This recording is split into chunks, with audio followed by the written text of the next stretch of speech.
I'm 68 years old now, with white hair that's thinned out like an old broom, and hands so calloused from swinging hammers and stocking shelves that they feel like worn leather. Last week, on a Delta flight from Atlanta to Charlotte, this white lady looks right at me and says flat out, "You must have the wrong seat. This isn't for someone like you." Like I'm some intruder crashing first class. I just sat there, feeling that sting in my chest, sharp as a nail gun misfire. I smiled a little, but inside it hurt like someone was twisting a knife, because I knew if I told her who I really was, the owner of Hayes Home and Hardware, the chain she probably shops at for her paint and power tools, everything would flip. But I didn't want to buy respect with my wallet or my title. That's never been my way. Let me back up a bit and tell you how I got here. My name's Marcus Hayes, and I started Hayes Home and Hardware out of my garage in Detroit back in '88. I was 33 then, fresh off a job as a warehouse foreman, tired of bosses who looked at me and saw only my skin color, not my work ethic. I'd saved every penny from overtime shifts, fixing up old houses on the side to flip them. That garage was my workshop. Shelves stacked with nails, screws, and secondhand tools I'd picked up at flea markets. I remember the smell of fresh cut wood and motor oil, the way the fluorescent light buzzed overhead while I sketched out my first business plan on a napkin. No fancy degrees, no rich uncles, just me, grinding it out. My first store was a tiny spot in a strip mall, selling basics like hammers, ladders, and plumbing parts. Folks came in skeptical at first, but I won them over with fair prices and honest advice. Over the years, it grew. One store became 5, then 50. Now we've got over 1,200 locations across the U.S., from coast to coast. We're the go-to for home improvement. Everything from kitchen faucets to garden hoses, with a focus on affordable quality.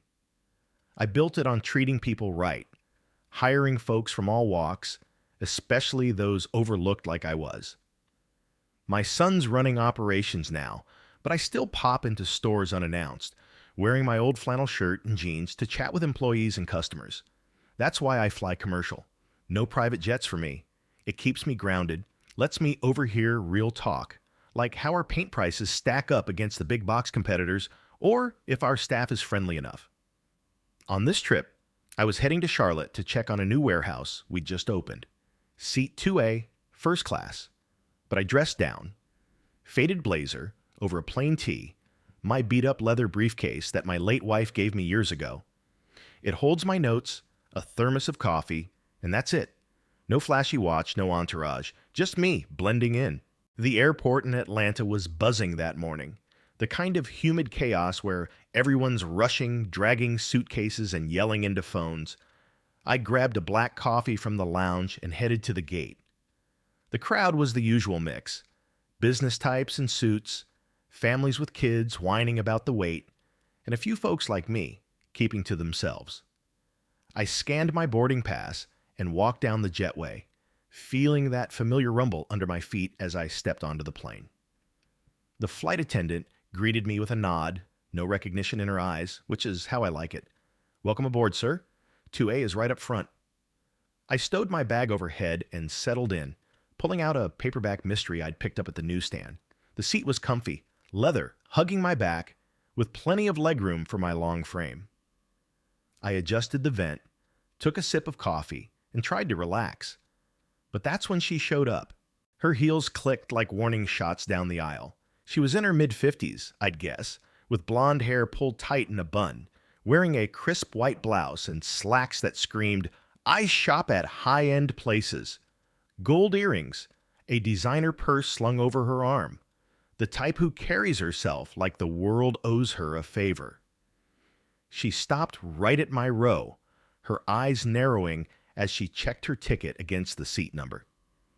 I felt her stare before she spoke, that heavy gaze weighing me like I was merchandise on a shelf. "Excuse me?" she said, her voice sharp as a box cutter. "I think you're in my seat." I looked up, polite as always. "Ma'am, this is 2A. That's what my boarding pass says." I even pulled it out to show her, but she waved it off like it was junk mail. She let out this little huff, crossing her arms. Well, the system must have glitched. I specifically upgraded to this window seat. I'm a platinum member. My points alone could buy this row. I kept my cool, nodding. I understand, but I paid for it too. Maybe check with the attendant? That's key face twisted a bit, her eyes flicking over me. My simple clothes, my dark skin, the way I sat there quietly. In her mind, I didn't add up. To her, I looked like someone who got lucky with an upgrade, maybe a standby ticket or some diversity program handout. She didn't see a CEO. She saw an outsider. Look, she said, leaning in closer, her perfume hitting me like a cloud of entitlement. I have a long day ahead. Meetings in Charlotte. I need the quiet. How about this? She reached into her purse and pulled out a crisp $100 bill, holding it out like bait. Take this and swap with me. My original seat's in 5C. Still business. Drinks are free back there too. Win-win. The cabin around us went quiet, a few heads turning. I stared at the bill, feeling that old ache in my gut, the one that comes from years of being sized up and found wanting. It wasn't the money, it was the assumption behind it. Like I could be bought off, pushed aside because I didn't fit. My hands tightened on the armrests, knuckles whitening under my skin. I've faced this before. Back key, I was pitching my business to investors, getting doors slammed because a black-owned hardware chain, good luck with that. Or the times customers walked out of my stores muttering under their breath. But here, on this plane, it hit different, fresher somehow. I put the book down slowly. No thank you, ma'am. I'm fine right here. Her eyes widened, like she'd never heard no before. She straightened up, her voice rising. Fine? You think this is fine? I fly this route every week. People like you, upgrades or whatever, should be grateful for what you get. That's when the flight attendant noticed, hurrying over with that forced smile they train for. Is there a problem here? The woman, I later learned her name was Linda from her luggage tag, spun on her. Yes, there's a problem. This gentleman is in my assigned seat and he's refusing to move. I paid full fare. The attendant checked both our tickets on her tablet, frowning. Sir, this is correct for you. Ma'am, your upgrade confirmation is for 5C. We can offer you a credit if you'd like. Linda's face turned red, clashing with her blouse. Credit? I don't want credit. I want my window. Tell him to move. He's probably on some employee pass or quota thing. Bump him back. The words hung there, heavy as a lead pipe. Quota thing. It echoed in my head, stirring up that deep hurt.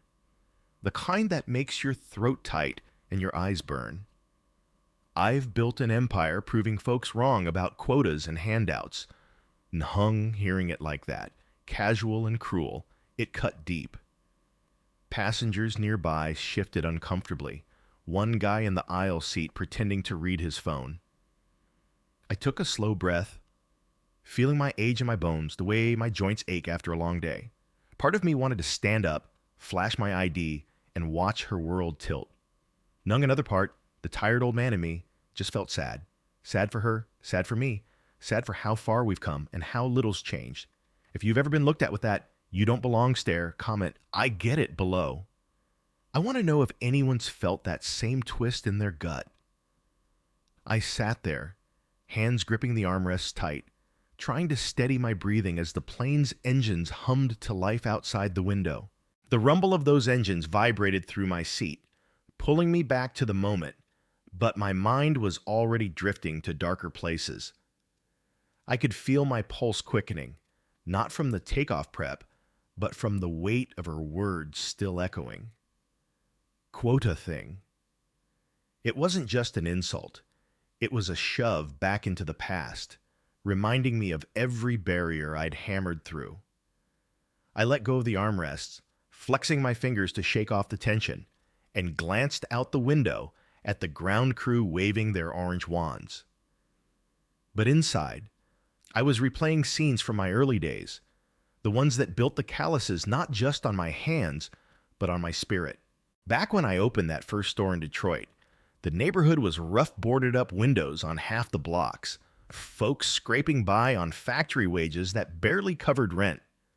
I'd pour concrete for the display aisles myself after closing, sweat mixing with the dust until my shirt stuck like glue. Nights like that, I'd lie awake on a cot in the back room, staring at the ceiling fan spinning lazy circles, wondering if I'd made a fool's bet. White customers would come in, browse the power tools or the lumber stacks, but some would eye me behind the counter and walk right out. No words needed. Their silence said it all. Not buying from him, their footsteps whispered as they headed to the big chains downtown. I remember one guy, a contractor with a truck full of drywall, who flat out told me, "Son, you got good prices, but my crew won't work with stuff from a place like this." A place like this? Meaning owned by a man like me. It stung, but I didn't yell. I just nodded, restocked the shelves, and kept the doors open longer, offering free coffee to anyone who lingered. Slowly, word spread. Hayes Hardware delivers quality, no games. But those rejections piled up, layer by layer, like varnish on old wood, hardening me against the world. Now here on this plane, that hardness was cracking. Linda was still standing there, her posture rigid as a level tool, jabbing her finger at the flight attendant's tablet. "Check again." I upgraded with points. My husband handles all our travel, and he never messes up. The attendant, a young woman with a name tag reading Emily, tapped the screen a few more times, her face polite but strained. "Ma'am, the system shows 2A assigned to this gentleman. Perhaps there's a mix-up at the gate, but we're fully boarded now." Emily glanced at me apologetically, and I caught a flicker in her eyes. Maybe recognition? I've flown Delta enough that some crew know my face, but they respect the low profile I keep. Linda wasn't having it. She turned back to me, her voice dropping to that condescending whisper. "Listen, I get it. Maybe you won some contest or got bumped up for whatever reason. But I need this seat. My neck's killing me from a bad hotel pillow, and the window helps with my anxiety." She paused, expecting sympathy, but when I didn't budge, her tone sharpened again. "Come on, be reasonable. Here's the 100, or make it 2 if that's what it takes." She fished out another bill, waving them like flags of surrender, but it felt more like a bribe to vanish me. The businessman across the aisle cleared his throat, burying his nose in his laptop, while a couple behind us whispered something I couldn't catch. The air in the cabin thickened, that pre-takeoff hush turning awkward. I shifted in my seat, feeling the leather creak under me, and thought about my boy, Jamal. He's 42 now, managing our southeast region from Atlanta, sharp as a tack, with my work ethic but his mother's smile. When he was a kid, I'd take him to the stores on weekends, letting him stock the small stuff like screws and washers. But even then, the stares came. One time, a customer pulled me aside. "That's your helper? Cute kid, but watch him around the registers." Like he was a thief in training just because of his skin. Jamal grew up tough because of it, but he's thriving now, hiring diverse teams and pushing our community programs. If I lost my cool here, what message would that send? Folks might say, "See, black CEO throws his weight around on a white woman." The headlines write themselves, twisting the truth into something ugly. But holding back? That felt like swallowing broken glass, piece by jagged piece. Emily tried to defuse it. "Ma'am, please take your assigned seat so we can push back." But Linda planted her feet. "No, I'm not moving until this is sorted. Call the gate agent or something." She pulled out her phone, snapping a quick photo of me. Not subtle, just blatant, like I was evidence in her case. I caught the flash out of the corner of my eye, and my stomach knotted. I opened my app discreetly, and there it was. Fresh as wet paint. Her profile, public and unfiltered. The story showed my profile from the side.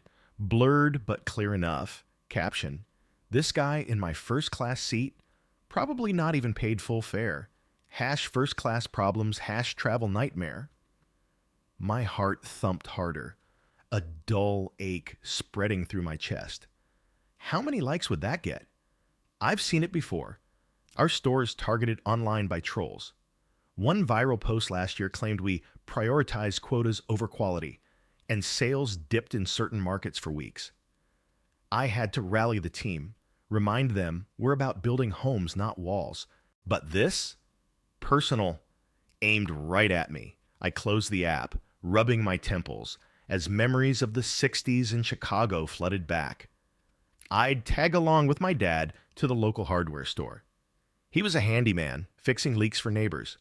But the owner, an old white guy with a cigar, would follow us down the aisles like we were shoplifters.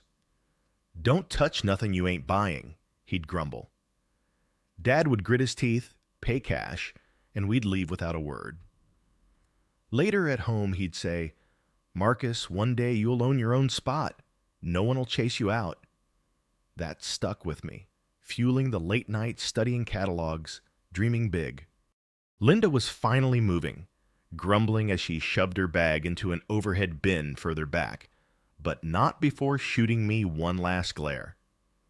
"Enjoy it while it lasts," she muttered. Emily mouthed "sorry" to me before hurrying off.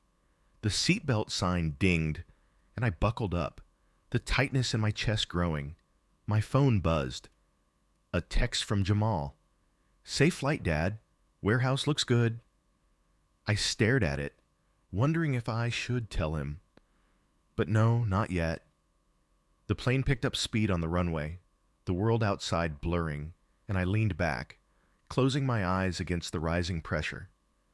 Her phone flash and that Instagram post were still eating away at whatever calm I had left. The wheels left the ground with that familiar jolt, pressing me back into the cushion as the plane angled upward into the gray Atlanta sky. I kept my eyes shut a moment longer, letting the climb settle the knot in my stomach. But the images wouldn't fade. Her quick snap of the phone, the glow of her screen as she typed, the way the cabin lights caught the smug curve of her lips. When I finally opened them, the world outside had shrunk to tiny rooftops and highways threading like veins below. Inside, though, everything felt bigger, sharper, the air thinner with unspoken tension. Emily passed by again on her way to the galley, offering water with a quiet, "Everything okay, sir?" I nodded once, managing a half smile that didn't reach my eyes. She lingered a second, like she wanted to say more, then moved on. Across the aisle, the businessman had finally set his laptop aside and was staring straight ahead, jaw tight. He hadn't spoken up earlier, but I could feel his discomfort radiating like heat from a poorly insulated duct. Linda had disappeared to row 5, but her presence lingered, the occasional sharp laugh drifting forward, too loud for the subdued hum of the cabin, as if she were trying to reclaim the space she'd lost. I reached for my phone again, thumb scrolling slow. The story was still up, views climbing past 200 already. Comments rolling in. "Kick him to economy," "typical entitlement," "bet he's using company miles, LOL." Each one landed like a small hammer tap, not hard enough to break bone, but enough to bruise deep. I set the phone face down on the tray table, screen black, and stared at my reflection in the window instead. The man looking back had lines I didn't remember carving so deep last year. Around the eyes, across the forehead, like time had used a dull chisel. I thought about the board meeting waiting in Charlotte, the quarterly numbers I'd review tomorrow, the expansion plans into the Midwest that could create hundreds of jobs in places that needed them most. All of it built on decades of swallowing moments exactly like this one. A soft chime sounded overhead. "Ladies and gentlemen, the captain has turned off the seatbelt sign. You are now free to move about the cabin." People stirred, stretching, heading to the lavatories. I stayed put, fingers drumming lightly on the armrest. Then I saw her again. Linda was walking forward, purse in hand, heading toward the front lavatory. She paused at my row, just long enough to meet my gaze. No words this time. Just a slow, deliberate once-over. Lips pursed in that way people do when they've already decided you're guilty. She continued past, heels clicking, but the look stayed with me, burning low like a pilot light that never quite goes out. That's Kai the anger shifted. Not hot and explosive like it might have been at 30, but cold, steady, the kind that sharpens focus instead of clouding it. I picked up the phone once more, opened the airline app, and tapped into the passenger manifest lookup. It's a quiet feature most people never see, reserved for crew, and, in my case, the guy who signs the checks for half the fleet's maintenance contracts through Hayes Partnerships. I typed her last name from the tag I'd glimpsed earlier. Whitaker. The profile loaded fast. Linda Whitaker. Frequent flyer. Platinum status. Home address in a gated suburb outside Charlotte. Occupation listed as Director of Marketing at Pinnacle Retail Solutions, one of our smaller regional competitors, the kind that runs aggressive ad campaigns about traditional American values, while quietly sourcing overseas to cut costs. I scrolled further. Complaint history. 3 incidents in the last 18 months. One involved MOT black flight attendant she claimed was rude and unprofessional. Another accused a gate agent of targeted discrimination after being denied MOT upgrade, ironic given today's performance. The third was vaguer. Inappropriate staff behavior on MOT Red Eye to Dallas. All resolved with apologies and vouchers, standard procedure. Nung then, I saw the linked social media flags. Internal notes from Delta's PR team marking her account for monitoring after repeated posts that skirted hate speech guidelines. My thumb hovered. Part of me wanted to let it go. Chalk it up to one bad apple in a barrel of millions. Nung another part, the part that remembered standing outside banks with rejection letters, that part refused. I forwarded the manifest screenshot and her Instagram handle to my chief of staff with MOT single line, discreet background pull, priority. No explanation needed. He'd know what to look for. The plane leveled off at cruising altitude, the engine settling into a steady drone. A few rows back, Linda's laugh rang out again, this time joined by someone else's. I pictured her showing her phone around, turning the incident into cocktail party fodder. You won't believe what happened in first class today. The thought made my jaw clench so hard my teeth ached. I unbuckled slowly, stood, and walked toward the galley, not to confront her, not yet. As I passed row 5, I caught her mid-sentence. And the nerve, just sitting there, like he owned the place. The words hit like a slap of cold air. Back at my seat, Emily appeared almost immediately, holding Mott fresh coffee. "On the house, sir," she murmured. Her eyes flicked toward the back. Understanding, not pity. Whatever came next, I wasn't going to let it rust me from the inside out. Not anymore. I took Mott long sip and stared straight ahead as the miles slipped beneath us, each one carrying me closer to a decision I could no longer postpone. The coffee went down bitter, grounding me as the aircraft sliced through scattered clouds, the horizon tilting slightly with each minor adjustment from the pilots up front. I set the cup aside, its warmth fading from my palms, and fixed my gaze on the seatback screen ahead. Blank. Just a blue glow mocking my resolve. That decision I'd been circling like a wary carpenter around a warped beam. It crystallized right then, mid-flight, as clear as a fresh blueprint unrolled on a workbench. No more waiting for the rot to spread. I'd address it head-on, not with shouts or scenes, but with the quiet precision of someone who's spent a lifetime measuring twice and cutting once. By the time we began our descent into Charlotte, my phone had pinged with the first reply from my chief of staff. On it, digging now. I didn't respond, just pocketed the device and watched the landscape swell below. Sprawling warehouses, highways choked with afternoon traffic, the faint outline of the city skyline piercing the haze.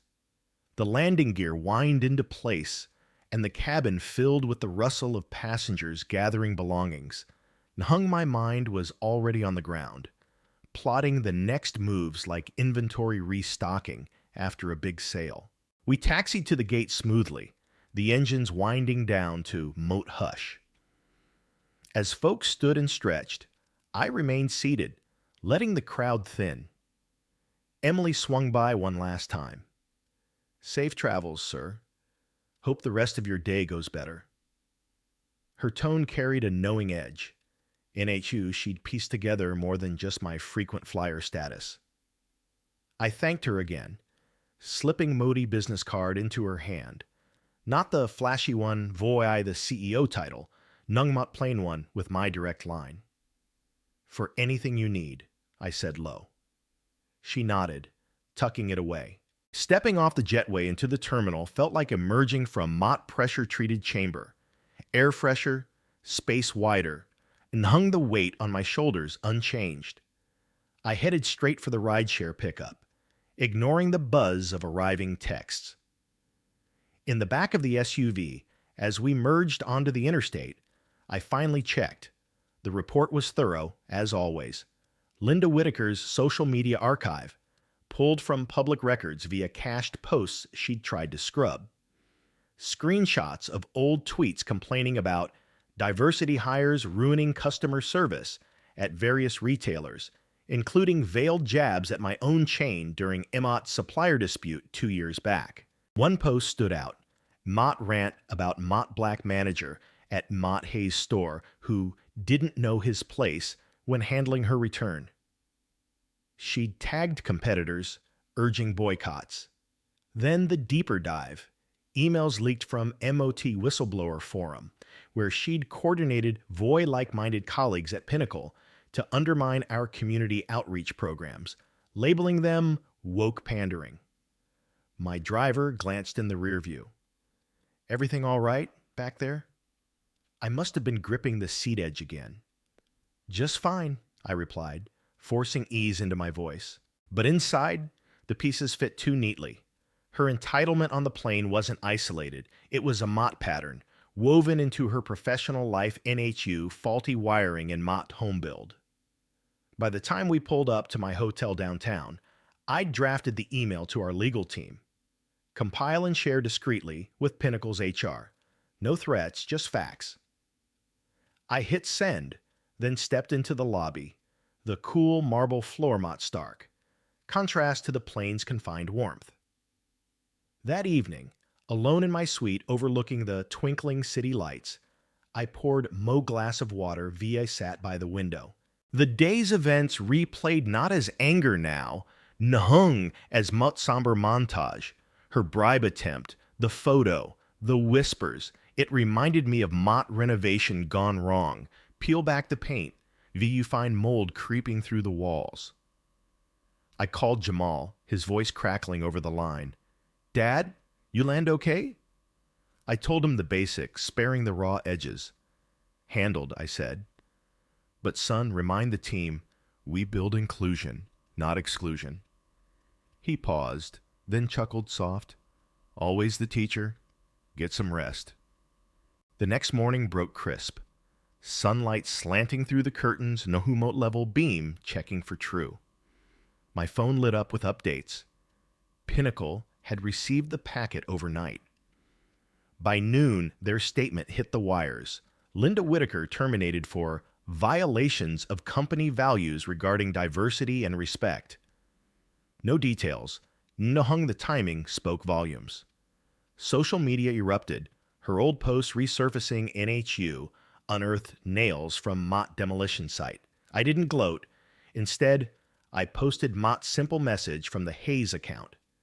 At Hayes Home and Hardware, we believe everyone deserves Mott's seat at the table and in the cabin, committed to fairness, always. But the real closure came later that day.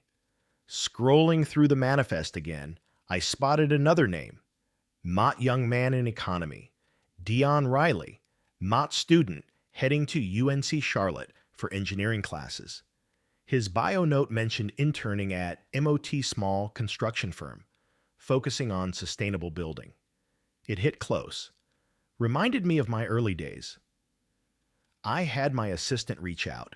Full scholarship for his program, plus Moe paid internship at our innovation lab. He called back, voice shaky with disbelief. I told him, kid, seats aren't just for sitting, they're for rising. Use this one well.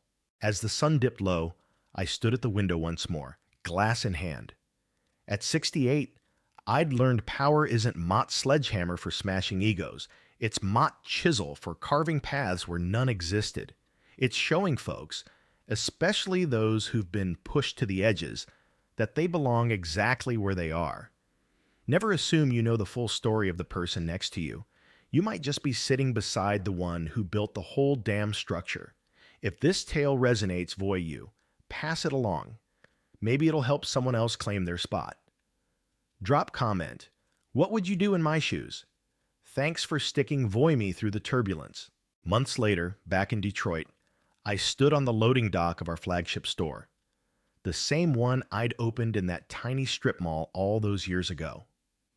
The place had grown into a sprawling warehouse with gleaming aisles and a parking lot full of contractor trucks. The air smelled of fresh lumber and sawdust, the way it always did when a big shipment came in. I was there early, sleeves rolled up, helping unload pallets of solar-powered garden lights, our latest push into sustainable home products. The crew knew better than to fuss over me. They just handed me boxes and let me work. It felt good, honest labor grounding me after the whirlwind of the past few months. The story had spread far beyond that Delta flight. Linda Whitaker's firing made local news first, then national. Pundits debated it endlessly. Was it justice or cancel culture? Was I a hero for standing up or just another powerful man flexing? Online, the hashtag split the internet. Hash justice for Marcus, trending alongside hash abuse of power. My inbox overflowed with messages. Support from folks who'd faced the same quiet racism for decades. Anger from others who saw me as the villain who ruined a woman's career over one bad day. I didn't respond publicly. I let the footage speak. Cabin video released by Delta, showing every word, every gesture. No edits, no spin. Just the truth, raw and unfiltered. One evening, as the sun dipped behind the skyline, my phone rang with an unknown number. I almost let it go to voicemail, but something made me answer. A woman's voice, hesitant, trembling. Mr. Hayes, this is Linda Whitaker. Silence stretched between us like a taut wire. I leaned against a stack of lumber, the rough grain pressing into my back. What can I do for you, Miss Whitaker? I asked, voice even. She didn't apologize right away. Instead, she spoke in fragments about losing her job, her marriage straining under the scrutiny, the way friends had quietly distanced themselves. I didn't realize how much damage words could do, she said finally. I thought it was just a moment on a plane. I never meant for it to destroy everything. Her voice cracked. I listened without interrupting. Part of me wanted to hang up, to let her sit with the consequences she'd created. But another part, the part that remembered my father's quiet dignity in the face of rejection, held on. I'm not calling to ask for forgiveness, she continued. I don't deserve it, but I wanted to tell you, I've started volunteering at a community center, helping with job training programs. It's small. I'm trying to learn, really learn, she paused. And I wanted to say, I'm sorry, not just for the seat, for all of it. I let the words hang there, heavy as a fallen beam. Finally, I spoke. Apology noted, Miss Whitaker. What you do with it now, that's on you. I didn't offer absolution. I wasn't in the business of handing out easy grace, but I didn't slam the door either. I simply ended the call. Later that night, back home in my quiet study, I opened the drawer where I kept old photos. My wife smiling at our first store opening, Jamal is a boy holding a hammer too big for his hands. I added one more, a snapshot from the scholarship ceremony for Dion Riley. He'd just landed his first engineering internship, grinning wide under his hard hat. I taped it beside the others, a reminder that sometimes the best response to ugliness isn't destruction. It's building something stronger in its place. The world kept turning. Debates kept raging. Nahung, I kept moving forward. One store, one job, one kid at a time. Because in the end, real power isn't about who gets the seat. It's about making sure there are enough seats for everyone who's earned their place. And if that makes some folks uncomfortable, well, maybe that's exactly how it should be. If this story stirred something in you, anger, hope, reflection, drop it in the comments. Tell me, have you ever had to decide between fighting back and building forward? I read every one. Thanks for riding this journey with me. Stay strong out there. Rain tapped steadily against the tall windows of the conference room on the top floor of Hayes headquarters in Detroit, the kind of gray Michigan drizzle that makes you feel every year you've lived. I stood at the head of the long oak table, not sitting, not yet, watching the board members file in one by one. They carried tablets and coffee cups, faces already set in the polite masks executives wear when they know the agenda is about to get personal.